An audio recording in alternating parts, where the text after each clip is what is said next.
My friends and I decided to go trick-or-treating this year. We were teenagers, and that we wanted some candy, and to TP houses. We live in a massive neighborhood, so there was a lot to go around. After 2 hours of going around the streets, egging and TPing houses, and very lucky escape from the police, we were ready to end the night.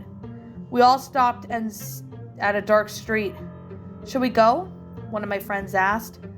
"Okay, one more street," another friend replied.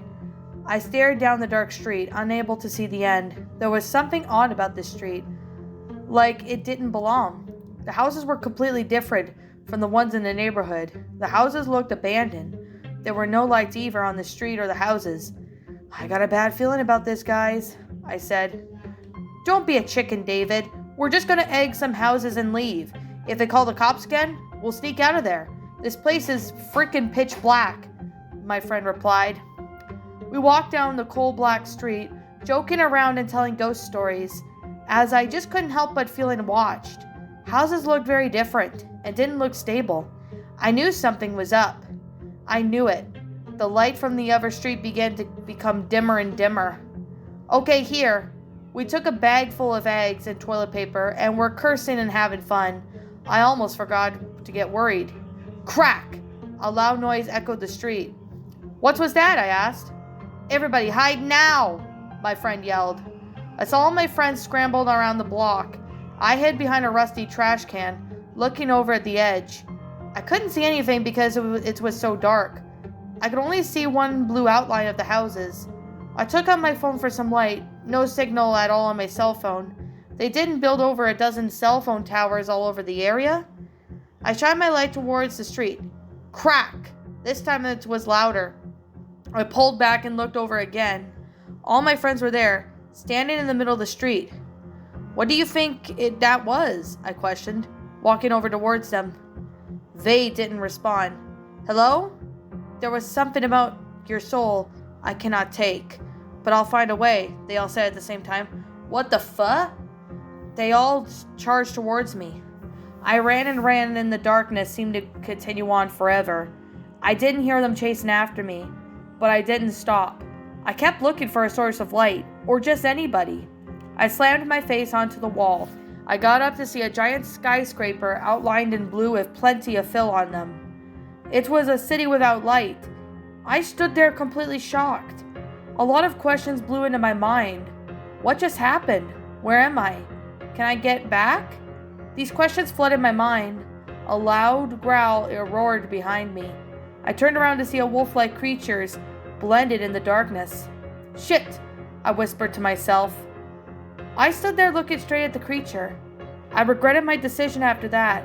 I ran as fast as I could, hearing the creature's paws hitting the concrete. I stopped in an alley. "I think I am okay," I said to myself. "You're far from okay." A similar voice responded. I turned around to see an army of people standing. I tried to run, but another group blocked the other side of the alley. A tall man stood in front. He was dressed in black and was wearing a hoodie that blocked his face. "What do you want from me?" I yelled. "I want your soul, like I did with all your little friends here. I will use this realm to capture as many souls as I want." "You bastard!" I yelled. "You're different. Your soul is special and very hard to get, and what makes it harder is that you're protected. But no soul is strong enough to keep me out. Get ready to become my puppet." When they closed in on me, I felt like this was the end, and I was going to be made his puppet, and I couldn't do anything about it. Stereotypical light shone down on me. "Not him again," the tall man said. I woke up in my bed with a bag of candy and leftover eggs from last night. I looked at my digital clock. It read 7 a.m., November 1st, 2011. I lay there for a while and wondered if it was all a dream. Whatever happened, I'm safe now. I got up to get ready for school and saw a sticky note on my door saying, "I haven't forgotten about you yet."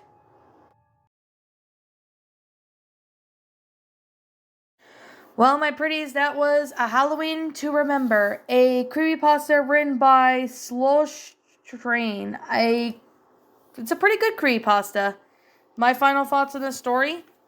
Well, this is actually a pretty awesome creepypasta. I honestly really like that this one involves this protagonist almost getting captured by, well, these men in hoods that want his soul or something. It's still a really awesome, well-made story. I mean, I'm not gonna lie, when I actually saw it, I honestly really liked how the story was, well made and stated. Like, I mean, holy hell, it's just a really good storyline. I mean, I found it to be really good for what this is. So, yeah, this is honestly a pretty amazing story.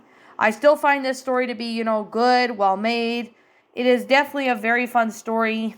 The grammar is really good too. And I honestly saw the sequel called A Halloween to Regret, which I could definitely say right now that, yeah, but I could definitely say that is still a pretty interesting concept for it. So, I guess with that being the case, that being said, I'm going to sit here and say, to the author of the story, I'm going to be reading the next part of it, which is the Halloween to Regret, which I will do that eventually. I'm just not sure when I'll be able to, read it, but I will do my best to read it when I can. So anyways, with that being the case, so that being said, with that, to be fair, just going to say, this is just simply my own personal opinion on this story. So, I could definitely say what happened to his friends. It honestly really makes me confused and to wonder what happened to his friends. Like, did his friends get possessed? Which is most likely the case, but how would they know if that were the case? Like, did this figure found his friends or something?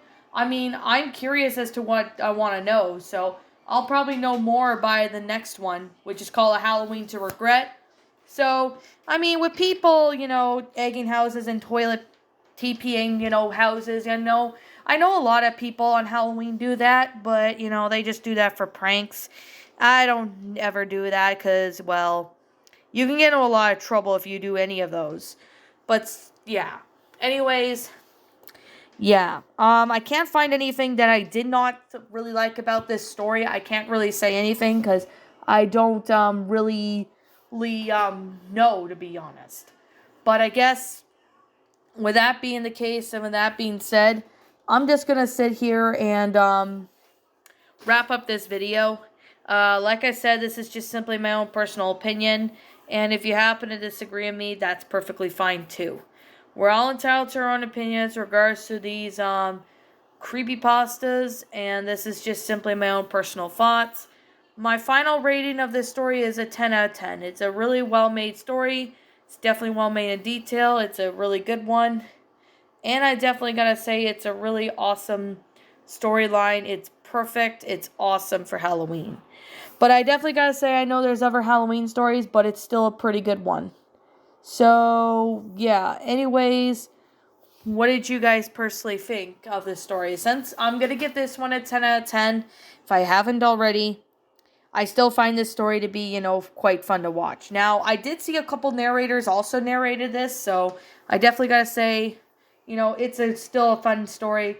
Definitely well made. I really do like it. So, with that being said, what did you guys personally think? Did you like this story? Did you not?